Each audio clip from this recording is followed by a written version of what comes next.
Thank you so much for coming. Have you noticed how beautiful it is outside on a Friday afternoon? So I know each of you made a choice to be here today instead of being at Shoreline Beach Cafe having a beer on the sand. So thank you. I am delighted to see everybody here today once again on a Friday afternoon, which is when we usually have our Scheinfeld Center events. I want to mention a couple of things before we get started. So for those of you unfamiliar with the Scheinfeld Center, I'm here to let you know that we now have a national award-winning entrepreneurship center here on campus. Last October, the National Association for Community College Entrepreneurship awarded us with a National Impact Award for an entrepreneurship center having a significant impact in our community. We offer a degree program in entrepreneurship and many other exciting activities and programs such as this one today. But there are a couple of activities I like to emphasize.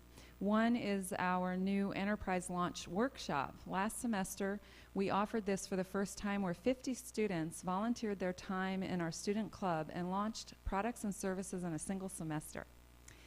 And we had 10 products and showcased them on demo day in front of investors and gave away $1,000. This was so popular, we're doing it again this semester, and orientation is February 10th, and there's information outside about our Enterprise Launch program this semester.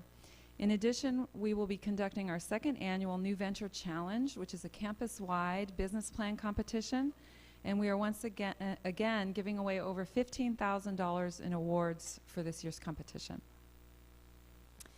I want you to consider for a moment President Obama's recent State of the Union address. He pointed out that in the last 22 months, businesses have created more than 3 million jobs. That's the most jobs created since 2005. He also reminded us that most new jobs are created in startups and small businesses. He emphasized that an economy built to last is one where we encourage the talent and ingenuity of every person in this country. That means we need to support everyone who's willing to work and every risk taker and entrepreneur who aspires to become the next Steve Jobs. I believe we are giving our students this support right here at the Scheinfeld Center, and I continue to believe with all my might that there is no more relevant place to be on campus.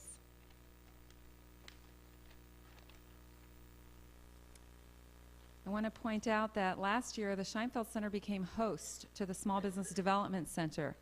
And so we are providing a community service to small business owners and students that have businesses or want to start up, providing one-on-one counseling and coaching to small business for the sole purposes of helping businesses start up, create more jobs, increase sales, and get financing. This is a no-cost service to students and small business. We exceeded our goals as a center and provided counseling to over 125 businesses in Santa Barbara County and over 450 hours of counseling. So please support the SBDC today by filling out the student surveys or the participatory surveys that you were handed as you came in the door. So if you could fill those out before you leave and pop them in the boxes outside, that would be appreciated. Our event partner this evening is the new SBCC Alumni and Friends Association. They are working to create a thriving community of alumni, students, faculty, friends, and parents that are united in the common association as SBCC advocates. And they intend to create a community that embodies the spirit of SBCC and comprises so many people like Jason Womack, who emphatically share the sentiment that they would not be where they are today without Santa Barbara City College. Did I hear a clap?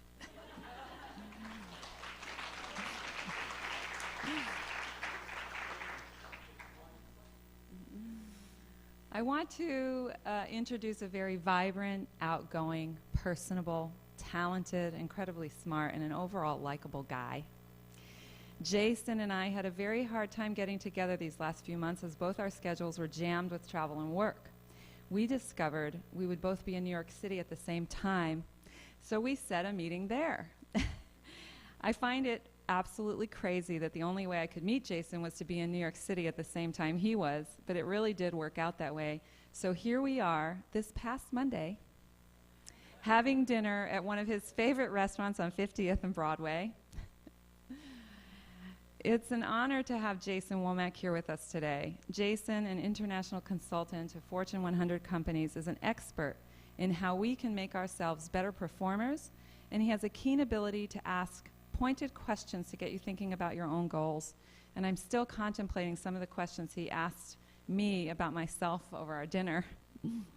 His insight as to how we can better our lives in general and our work lives in particular is so relevant in today's fast-paced, crazy world.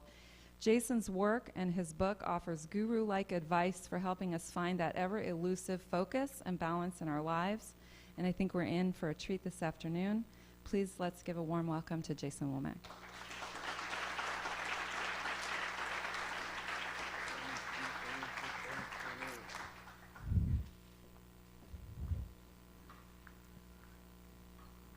Good afternoon, everybody.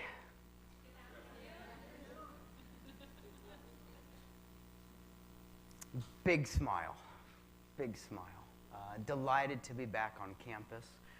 First got to Santa Barbara City College in 1990, straight out of high school. One of those stories. Who came straight to City out of high school? This was the next stop for you. So welcome.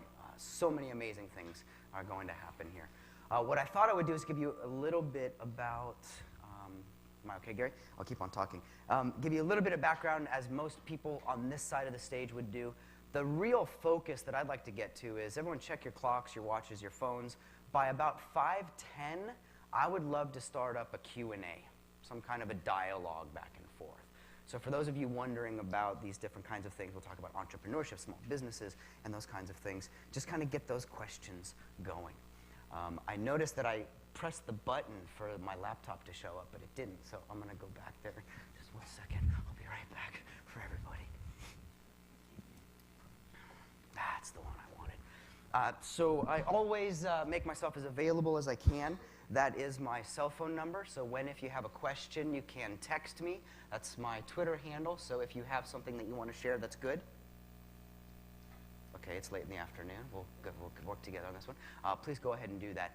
I actually this is my first slide wherever I'm speaking in the world. So in the past year, I got to visit several different countries, 142 airplane flights, 260 nights in hotels to get my body around the world to do what it does. What do I get to do? I get to speak with small businesses, entrepreneurs, people just starting up, managers who've just been promoted all the way up to Fortune 100 CEOs. The last company I had to work with, the last biggest company I had to work with was an aerospace company out in Washington, D.C., and the executive that I was advising for 2 hours, which was a long time for him, his former job was he advised Clinton every morning on the state of the Middle East. So he had an insight into the world that I just could not grasp. I guess one of the first things that I want to share with you about entrepreneurship, who's at least interested in entrepreneurship? I'm just trying to get everybody to raise their hand. This is working. Probably the first thing that I want to share with you about entrepreneurship is it's actually easy. Identify a problem, figure out a solution that people will pay you for, and make that solution as available as possible to the world. Not simple, but easy. And if you take a look at what you're carrying with you right now, what you're wearing, what you're holding, what you have in your pocket, your purses, your wallets, your backpacks, at some point, that was a problem that someone had to solve. Each month, I pick a biography to study. So this last month was Thomas Edison. When he was a kid, they called him Al. And one of the stories about Al is he was in the farm barn one morning. His parents were looking all over the place. And one of his uncles says, "I think I know where he is." Well, the story goes that the day before, Al had seen a hen sitting on an egg.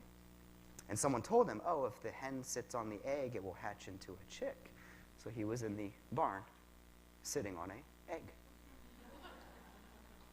By the way, Thomas Edison went on to hold over 1,092 patents for the problems he solved. Around the county, I get to work with the Ventura Ventures Technology Center, the V2TC. Anybody involved in the V2TC? Who's heard of the V2TC? Okay, if you have not heard about this, if you're an entrepreneur, I'd write this down, v2tc.com. The Ventura Ventures Technology Center down in, all right, we're with me. What they did is they actually found a place, City Hall, right off of Main Street, and they've got over 40 offices. Right now, we have about 22 offices that are vacant, looking for someone who needs office space. We have, in residence, we have 3 entrepreneurs in residence. We have a finance guy, we have a technology guy, and we have a psychology guy. That's me. So what we can do is support organizations who are just starting up. We've got a couple companies that have just launched in the past year, 1, 2, 3 people, and then just at the end of last year, we did get one company funded at 2.4 mil. Right? I'll take that clap. I love working with all sizes and groups and industries, but I got to tell you, working with a company that was just funded, it's a little bit different. Around the world, I get to talk about this thing called Your Best Just Got Better, and I'm going to delve into a little bit about what that means to me. But what I'd first like to do is talk about what we saw as the myth of time management. The myth. And where I get to spend most of my time, where I get to spend most of my focus is on the psychology of productivity. By the way, who's taking a psych class? Okay, who looked in the mirror this morning? That was a psych class. Whoa, who are you? Right? Just trying to figure this out. My second master's degree came in psychology because after I'd gotten my first master's in education, I knew how to teach. I taught for 4 years up in Ojai, California at high school. I did a little bit of work at Ventura College. I had to go back to school. I knew how to teach, but I wanted to know why people wouldn't learn. Quick show of hands. How many of you know someone who knows better? Those of you who laughed, you know what that meant. Right? They know what they should be doing, but they're not doing what they know they need. There seems to be a delta. A great book out there written called The Knowing-Doing Gap. I know what to do. I'm not doing what I know I need. So for a couple years, I went and I studied psychology, specifically studying the voice inside our minds that changes our minds. The voice inside our minds that changes our minds. On the way to school, on the way to work, on the way to the office, have you ever made a mental to-do list? Today I'm gonna, today I'm gonna, today I'm gonna. Then you get to school, you get to the office, you get to the whatever, and you get beat up by the world, and then you're leaving, you're going back home, and you think, I forgot to, I forgot to, I forgot to, I forgot to. It seems like there's this delta between all those ideas that I had and all those ideas that did not get done. Who's ever emailed themselves out in the world, back into the office? Now, some of us in the room, we're old enough to remember. How many remember calling your own voicemail? Oh, yeah. Right, they're all going, you did what? Let me just tell you, there was a time before email, imagine that, where we were at home and we had an idea about work the next day. So what did we do? We picked up the phone, we called our own voicemail, dumped a message in there, had dinner, went to sleep, got in the car, drove to work the next morning, got into the office, see the blinking light, and you think, oh, somebody called. The psychology of productivity is the study of the self in an engaged environment. The next thing that I study, my next profession, is then sociology. I have an idea, you have an idea, we need to meet with ideas. Right? Who's ever had the feeling they miscommunicated with somebody? Who's ever been in a miscommunication, realizing you're miscommunicating, but you still can't get out? Any guys in the room ever been in a miscommunication, knew you were wrong, and couldn't get out? It's like, dang, I know I'm wrong, but I can't admit I'm wrong. I've found that people approach the world in one of two ways. I have a whole group of people that approach the world from a noun orientation. Who opens up their email, closes the email, marks the email unread, I'll come back to you later. Okay? That's the indicator that I need to do something about that. Who makes a to-do list? Who's ever rewritten that to-do list? My rewriters of to-do lists tend to be noun-oriented productivity focusers. You write down a person's name, you write down an event, you write down a situation, you write down some circumstance. Right? How many of you open up an email, you know you have to take an action on that email is out of the inbox, and there's a to-do written down somewhere, there's a note on your calendar, there's something added to the to-do list. Got to be a couple of you. My verb-oriented. And by the way, when I get to work with someone, one of the first things I do is I say, glance through your old notebook. How many of you attend meetings or classes and you write notes down while you're? Right? Does anybody write in the margin of those notes? Anybody write in the margin? What goes in the margin? Somebody help me out. What goes in the margin? To-dos. And those of you who make to-dos in the margin, how do you mark the to-dos? Arrow, star, and a little box. Usually initials. I know people who travel with a highlighter and they'll highlight the to-do. Now, by the way, I hope what you're getting away from this one right here is my psychological, my psychographic approach to productivity may be different than my colleague. My colleague may be a verb-oriented action list maker. I may be a noun-oriented visionary. By the way, let me see if I can give this to you an example. Let's say I'm in the office, I'm on working at my desk, the phone rings, ring, ring, I answer hello, and someone says, hi, is this Jason? Yes, it is. Jason, will you tell us about your coaching program? Okay, you got that? 2 hours later, phone rings, ring, ring, hello. Is this Jason? Yes, it is. Jason, what do you do during your coaching program? Raise your hand if you just had an aha. I got 2. I'll get you. I'll get you. I'll get you. I got about 40 more minutes. But y'all understand that if someone says, Jason, tell me about your coaching program, the last thing they want to hear is, well, I fly in the night before. We usually meet for dinner. By 8 a.m. we're going to. By noon we will have. By the first day, they don't want to know the details. A noun-oriented approach wants to know the vision. They want to know the design. They want to know the, if you're from Canada, process. Versus that client, that colleague, that vendor, Jason, what do you do during the coaching program? I have to be careful of painting too broad a picture. They want to know the actions, the tasks, what they're going to delegate and how to follow up. Just that one right there may have been worth coming to this class. Why? Because you might have a professor who's your opposite. Oh, by the way, here's how it sounds. I thought you meant versus I thought we should have. I love the verbal. Woohoo! Now, by the way, I've been alluding to this the whole conversation so far, but then there's this third category. And by the way, a piece of paper and a pen, that's probably the most strong technology I've ever known. Have an idea, I can write it down, come back to you later. All right? The first social media platform that I was ever on, email. Email. Status update, 5 of my friends, I'm going out this weekend, who wants to come? And each next social media, who's on Pinterest? Okay, is this surprising you like it's surprising me? Where'd it come from? I did not see that coming. The technology that's connecting the sociology, by the way, how the invisible affects the visible, will make me think different.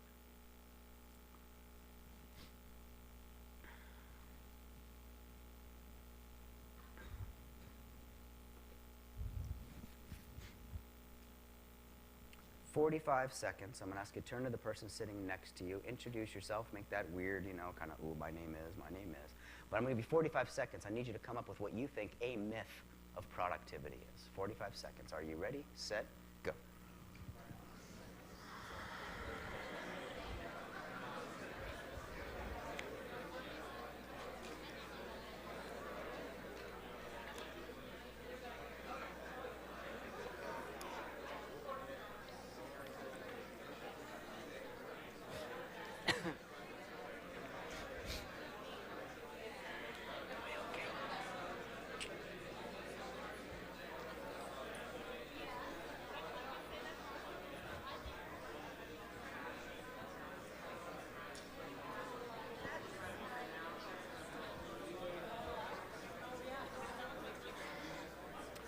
Alrighty, let me ask you to clap one time if you can hear me.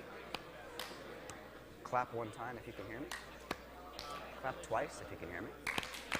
Clap 3 times if you can hear me. So the myth of productivity. All right. What is that? And I'm hoping that you came up. Oh, by the way, how many of you met someone, introduced yourself? How many of you talked to someone that you'd never talked to in your life before? Okay, do more of that. Do more of that. Your work, your world, your life, everything about you will change in the next 60 months based on who you'll take a risk and introduce yourself to. The restaurants you eat in, the movies you see, the books you read, the conferences you go to will be the direct result of you extending your arm and saying, hi, my name's Jason. Now, for those of you who think this is a little stalkerish, I've been accused of that before. Jason, are you one of those guys who stands in line at Starbucks waiting for someone to make eye contact? Let me see if I can, I always leave breadcrumbs along the way that I usually try and pick up on the end. So, told you pretty early on, entrepreneurship is pretty easy. All you have to do is find a problem. So let me just connect a couple of things here, right? If I find a problem that I don't know the solution to, and if my next 60 months are going to change based on who I spend my time with, then here's the question I'll hope you'll write down and practice for the rest of your life. Who do you know who?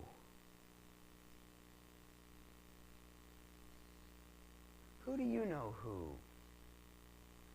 has fill in the blank? Who do you know who does fill in the blank? Who do you know who is fill in that blank? And you can use it over and over and over again. I'm using my social network. By the way, chapter 5 of my book, and I hope my book comes out actually next Tuesday. Advanced copies are available tonight, and I hope you all get copies in triplicate for you and your friends. At any rate, chapter 5 is called Improvement and Your Social Network. Not your social media network, your social network. Your social network started much, much, much before you ever entered Facebook. Your social network, my social network, I can trace back to 2nd grade. Mrs. Thorpe. I had just lost Connect 4. And I was crying. And she came over and said, Jason, it'll be okay. By the way, who's had a teacher, a coach, some person of influence affect you positively in your life? How many of you, their name just came to your mind? Are they alive? Write them a letter. Are they alive? Write them a letter. If they're not alive, write them a letter and then just burn it. That's another seminar.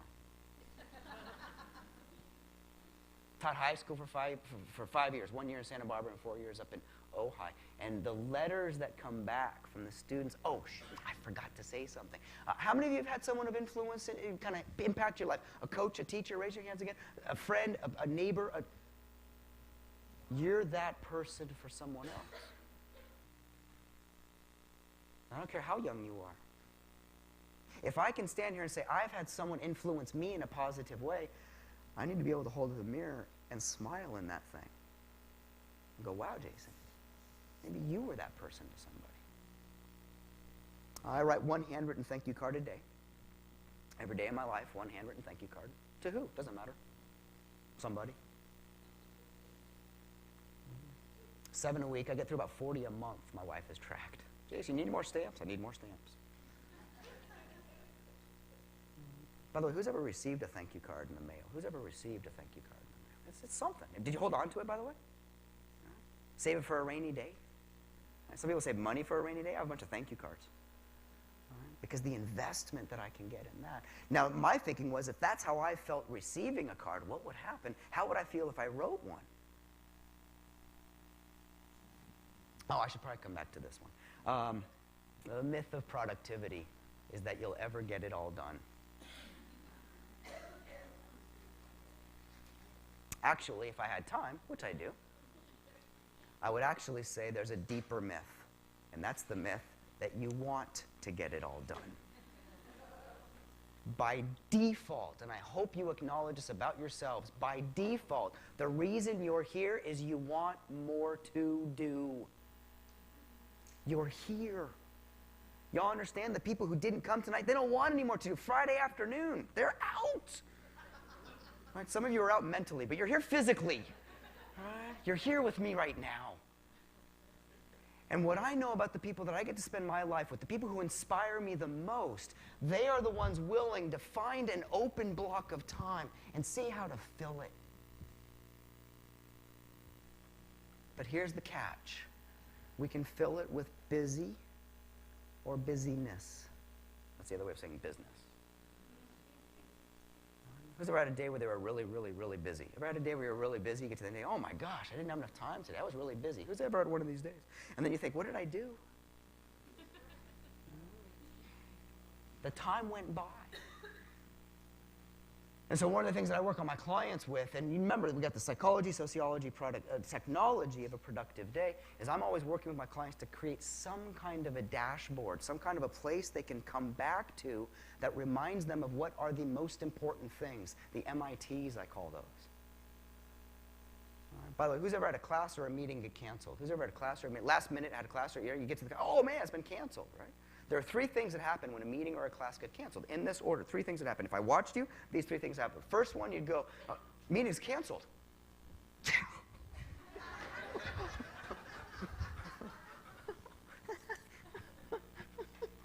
Who's ever put a fake meeting on their calendar? I'm looking at the front row. They put that meeting with Bob. Who's Bob? Consultant.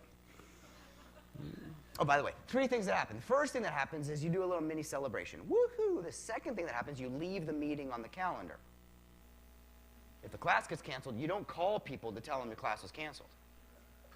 And then the third thing that happens, and this is the worst possible thing that anybody can do when a class or a meeting get canceled, the worst thing you can do is you ask this terrible, terrible, terrible question. You ask,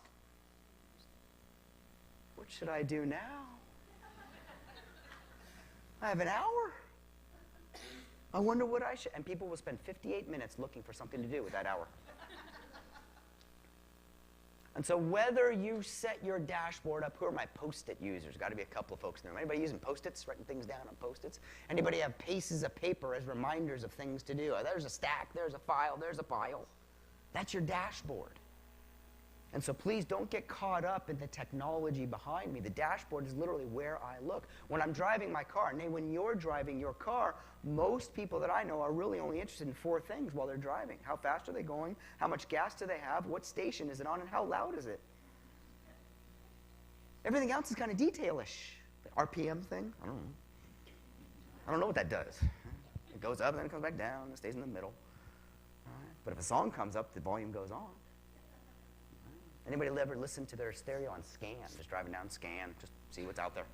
Right. By the way, I think most people review their daily email like they review their scan on their stereo. That one I'll dive into. Who's taking notes on tonight?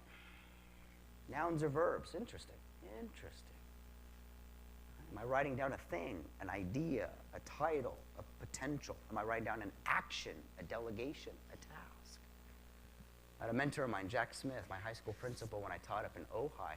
And I had one of those composition books, you know, those black and white marbled books, right? The 99 cents. I could afford those as a teacher. Anyway, I'm sitting in a meeting with Jack, and we're sitting down, and I have my monthly meeting with my boss, and we're flipping through the pages because there were things that I had written down over the past 3.5 weeks that I wanted to tell him. And I'm flipping through the pages, flipping through the pages. He reaches across the table. He grabs the notebook from me, grabs it out of my hand. He goes to the front of the workbook. He says, Jason, from the front of the notebook to the back, write down your ideas. Then he goes to the very last page.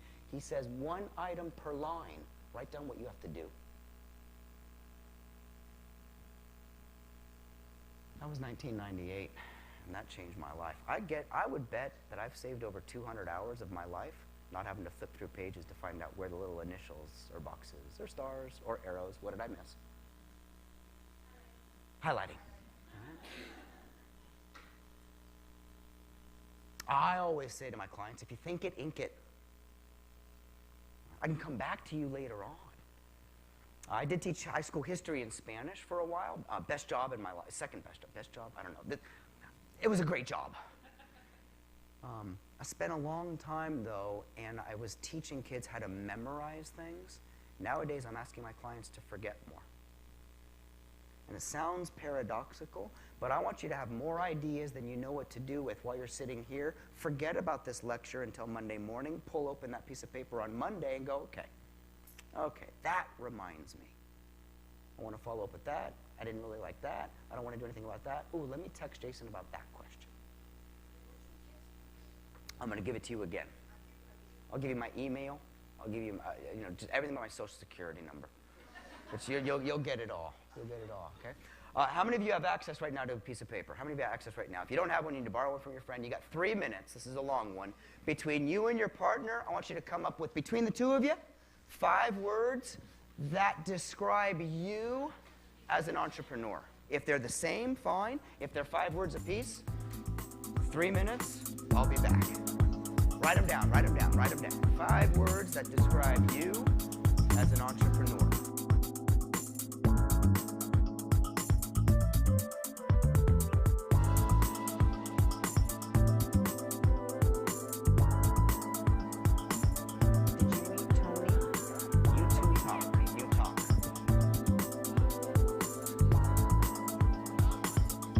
Ask you to slowly wrap that to a close.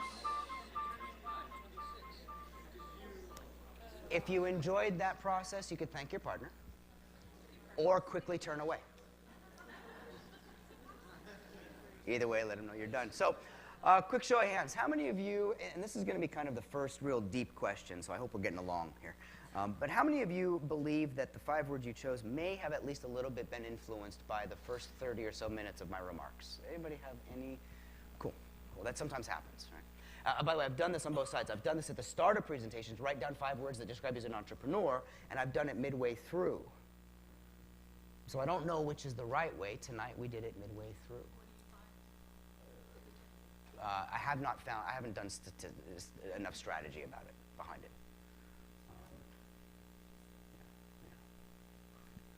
Shout out a couple.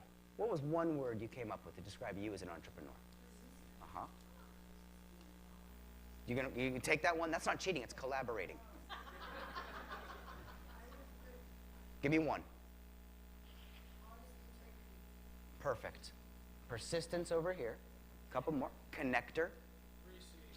3C. And that's of course. communication, coordination, and cooperation. So I got 3C. Yeah. Now, by the way, from the back, that's right.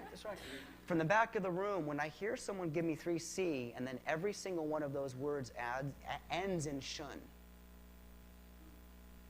I'm building a psychographic of how to communicate with that person. Action-oriented.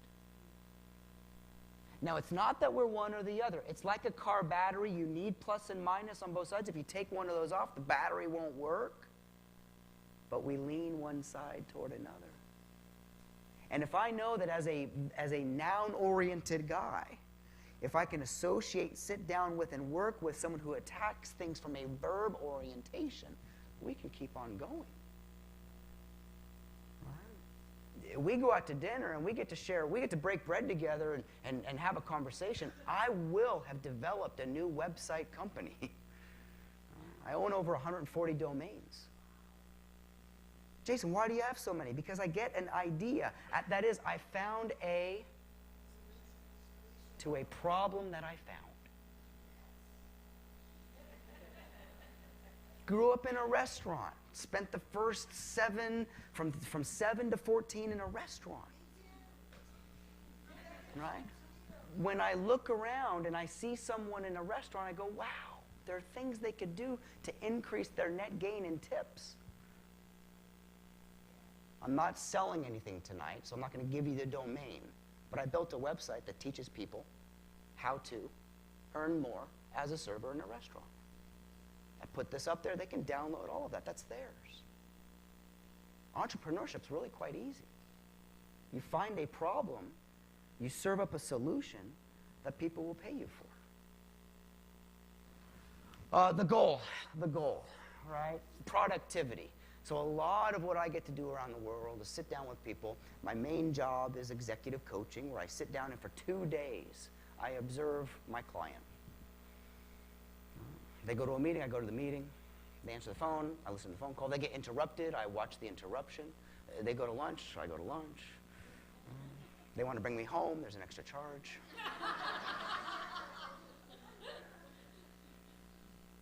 And I'm searching for the problems that they don't even know they have.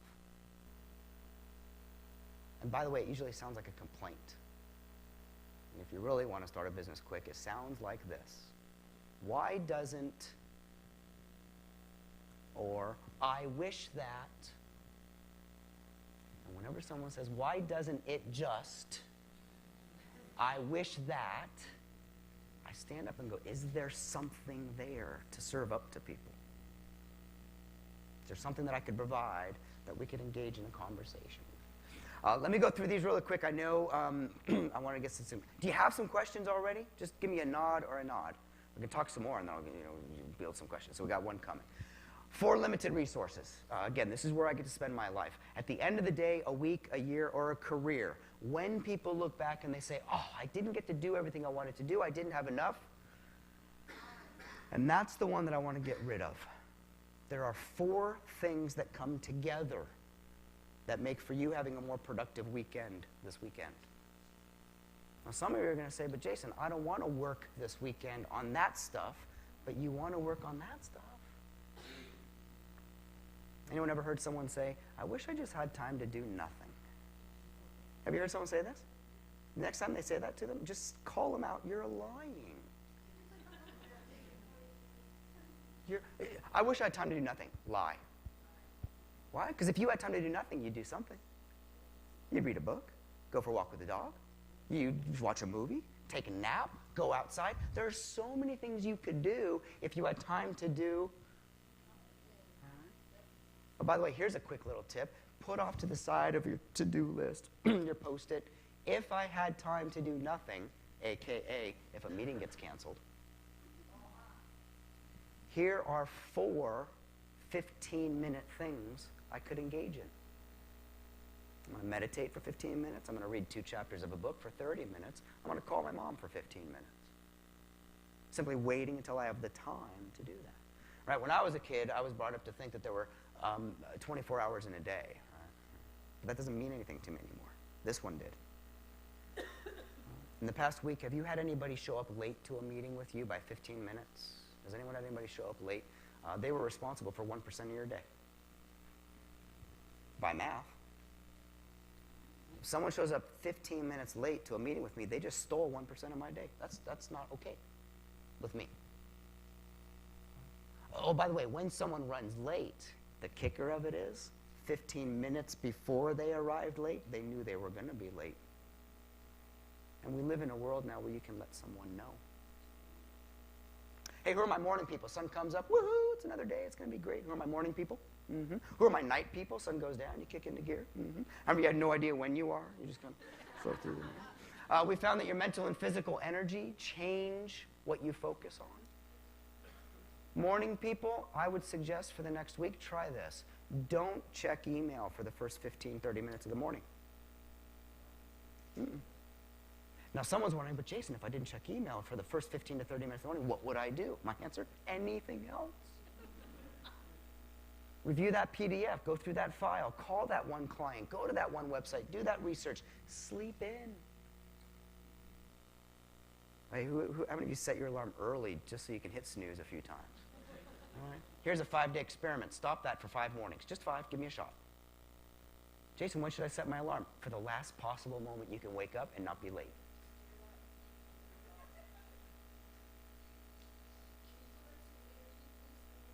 I'm going to put this entire slideshow online. Would that be better? Right. You're welcome.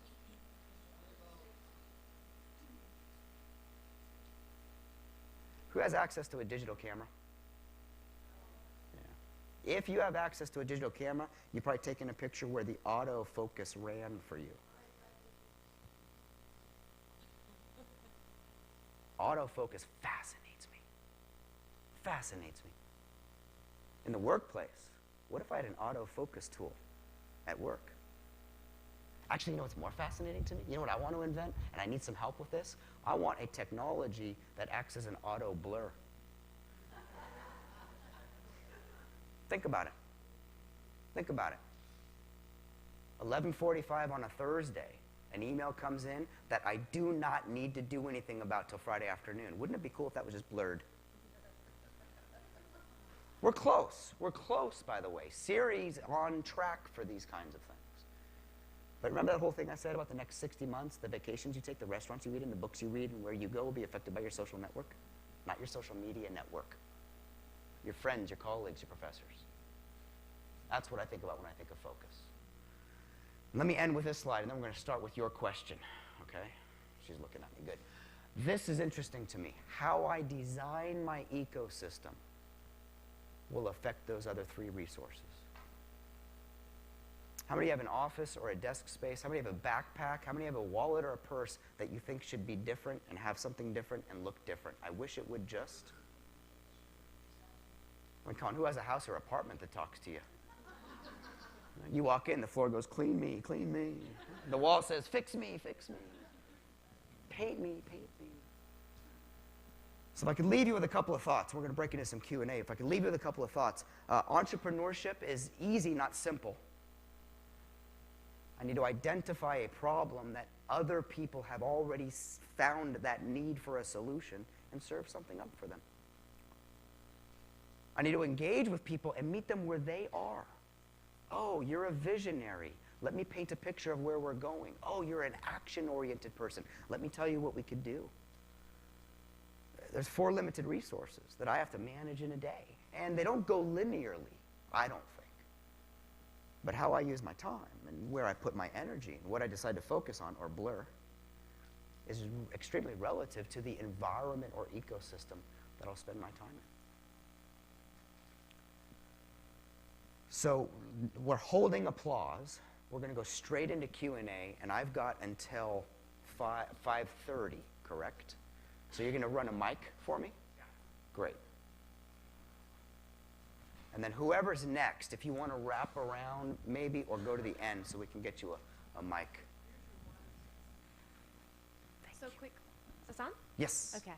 Quick question is, you had on one of your slides, and you spoke about observing your CEOs for 2 days and seeing where their problems are, as well as seeing where they are most efficient and what's the biggest sucker of their time. If you could touch upon maybe some of the things that you see that are quick things, besides not looking at our email for the first 15 minutes, that you see people could be more efficient and use their time more wisely and have less distractions, that'd be great.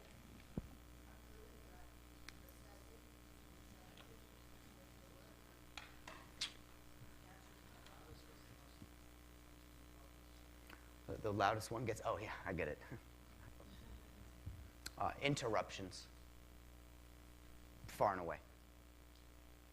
Far and away. USA Today did research, whether you believe in USA Today and how much credibility you give that newspaper. It is the nation's largest newspaper. But they did a study. Most people sitting at a desk 8 to 10 hours a day. I'm looking at a couple people over here. Sitting at a desk 8 to 10 hours a day are interrupted by their outside world 180 times per day. Now, I got something from a mentor of mine, Ken Blanchard. He wrote the book, The 1 Minute Manager. That's probably the one book I'll recommend tonight. I may get to another one, The 1 Minute Manager. He recommended a process that I call now 3 or more. And essentially what I'm doing is I'm banking. So if I think of you and something to tell you, I'm going to hold on to that until I've built up a bank of 3 or more. Now, if you play this out, if I think of 3 or more things, and you think of 3 or more things, and I walk into your space and I say, hey, do you have a, oh, by the way, what do people always ask for? Do you have a, yeah, they never want a minute.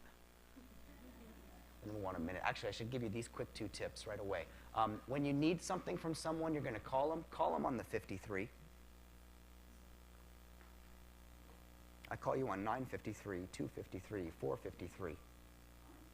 And when you answer the phone, I say, hey, it's 9:53. I have a 10 o'clock. Do you have a few minutes? What did I just tell the client? There's an end. There's an end. I'm going to get out now that I've gotten in. If the conversation goes, I have that out. Now, if I bank those 3 interruptions, and he banks those 3 interruptions, we sit down once, we talk about 6 things. Mathematically, managerially, it'll take less time to talk about 6 things at one time than 1 thing 6 times through the day. So by far and away, one of the first things I'm looking for is, what is the interruption program at this office? Do people have full license to come in, or are they banking those interruptions? Probably the second one that I would take a look at, who's ever gone into their sent items to find an email they sent to one person, copied it, and sent that same information on to somebody else? Yeah, I'd stop that right away. I'd stop that right away. In Outlook or Apple Mail, I would build a whole inventory of new signatures. See, I can guarantee you what kinds of questions I'll get based on the kinds of seminars I present. Right? I wrote a 38-page booklet on how to use Microsoft Outlook, just a little side project I did. But if someone were to email me, Jason, will you send me that Microsoft Outlook document? I'm not going to go to my sent items, copy, and send it. I'm going to swap the signature. That signature has a 400-word response with a link to a website to download for free the PDF of the Outlook. Does this make sense? It's kind of a template. There's 3 out there, right? There's BlackBerry, there's iPhone, and there's Droid. So let's just go. Who's BlackBerry right now? Who's got a BlackBerry? And who's got a Droid? And who's got an iPhone? Who doesn't have anything? Okay, cool. Yeah, just bear with me for this next example, all right? You know, all these systems, they try to fix the spelling mistakes you make. And iPhone's the best, right? It's like, I did not type that. Anyway, you can decide what you want misspelled words to be. Who just had an aha? I got one up here. See, the next time someone emails you about something that you've already created a response for, I just make that a cute keyword, 2 or 3 letters. Those 2 or 3 letters become 400-word response. When I'm out in the field, Ryan, there's no way I'm going to wait till I get back to my office to type someone an answer. Why? I've made them wait for 4, 5, 6, 12 hours. And not only that, now I have to go work after dinner. I've got 3-word responses built into my iPhone that become 3, 4, 5, 700-word emails. Those drop at least a couple of ideas into your little garden.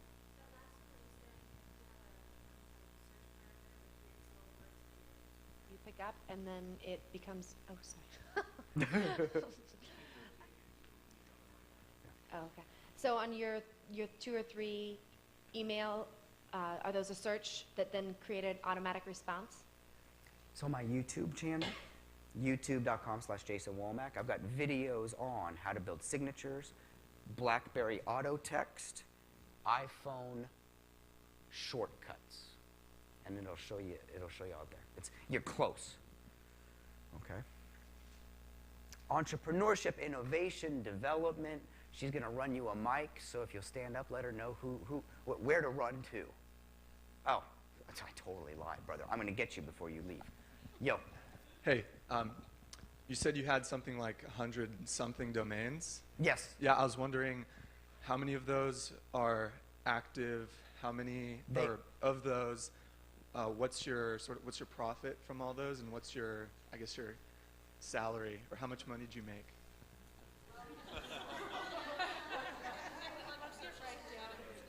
This is a great entrepreneurial point that I'd like to make.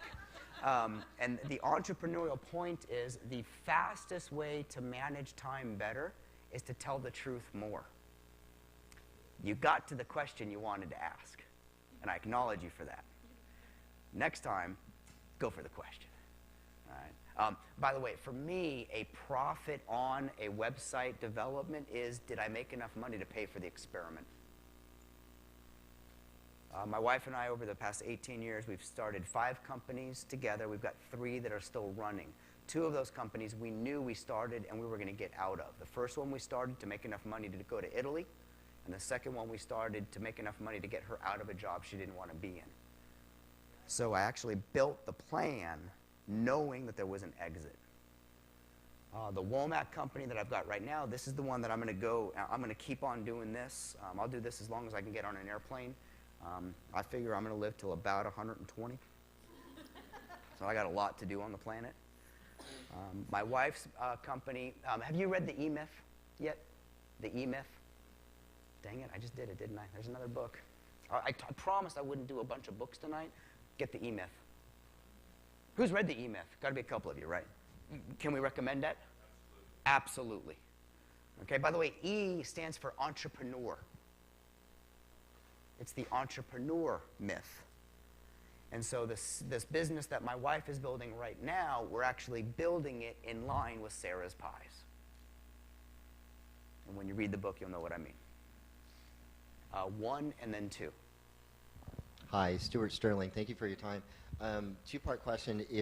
When I have an idea for a solution to a problem, how do I figure out exactly what I need to launch it as far as capital, and then also, second part, how do I protect my idea?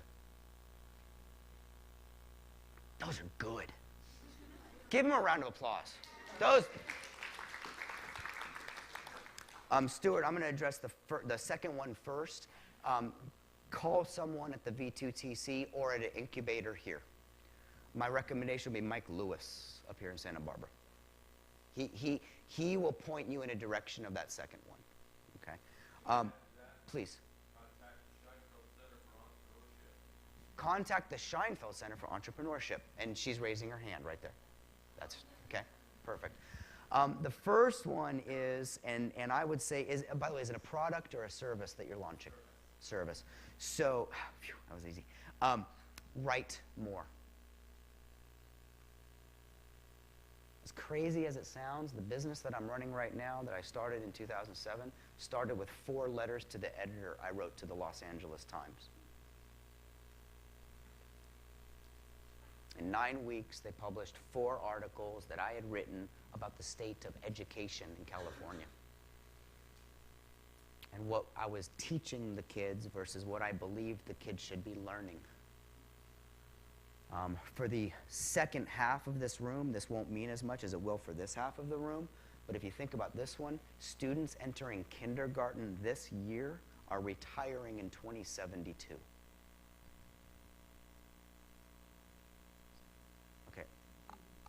I can't imagine what's coming next year, let alone 2072. I mean, if we could go out and get a cup of coffee or a beer and you could tell me what the iPhone 6 will do, I'd give you a lot of money. If you could tell me what the iPhone 6, because the iPhone 6 is around the corner, 2072. So that, to me, Stuart, is what I think of when I hear your questions. And because it's a service, it means you're going to have an educational component to that, what you're providing. Let me give you a name, Joe Polish, like shoe polish, Joe Polish. He's probably the king of marketing, services, and ideas. And if you contact him, just say that I recommended you contact him. You betcha. I think there was a hand in the middle, and we're going to make this the last formal question. And then I don't have to be anywhere. I'm going to Kansas Monday, so we can hang. I actually have 2 questions. Is that okay? Okay, the first one is back to the domains for a second. How did you start with your domains? Like, was it where you got an idea and you thought, hey, some other guy might buy this, so let me buy it up right now and sell it to the highest bidder? No. Okay. So can I take that first one, then we get to the second one? Yeah. Or do you want to ask me the second one and I have to remember it? No. The first Go one? ahead. It's okay, I got you. Okay. Essentially, for me, it was to buy a domain right now is about $10. So if I can go out and have an idea, and then I go home and I spend $10, and I can put something up that would be of service to people, that maybe they would download a book, download a PDF, download something. So it's not just a domain name you're buying, you're also working on the website itself, so it's not just a name. Exactly. Okay. And to piggyback on that, a lot of those domains are pointers. So I'll buy a domain over here. For example, I bought one called Productivity and Technology. That domain, if someone were to type it in, Stuart, points to a long blog post I wrote about productivity and technology with a link to buy an Amazon book. Does that make sense? So, and by the way, you probably, I did not do this up front because I thought I could get around it, but when I think about entrepreneurship and small business, I'm thinking about small business. I believe that's what's going to get us out of this mess. Can I create something of value that when I provide that to people, my needs will be met? I'm going to get to your second question in a second. A great mentor of mine, he said, Jason, on one side of a piece of paper, write down all the bills you have and all the expenses you have in a month. On the right-hand side of the paper, just write down businesses you could start to tick off the bills. All right, the business we started to create, the business that we started to go to Italy, we imported merino wool sweaters from Milan, and we sold them on the UCSB campus. And Jody and I did that way back in when? And that was the start of the continuation. Number 2. Okay. My second question is, so your easy, not simple ideas for entrepreneurship, finding a problem, making a solution. I'm curious as to what you think about entrepreneurs who are thinking about not reinventing the wheel, but simply doing it better than everyone else. Do you have advice for that?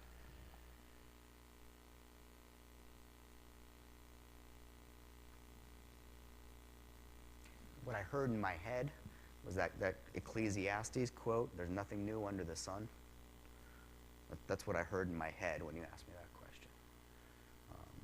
The title of my book is "Your Best Just Got Better." So if in 18 months I can be better then than I was today, by my own definition, and like we did earlier, your definition of the word entrepreneur may have been different than your colleague's different definition of entrepreneur. Your definition of what's better may be different than someone else's definition of what's better. So I don't really have an off-the-cuff answer for that one. Email me. Okay. Melissa, I think for time's sake, I mean, I can keep on going, but they signed up to be here from 4:30 to 5:30. So do you want to come back down carefully? And Right. yeah. Watch those chords. Hey, can we do a round of applause for Melissa for putting this together?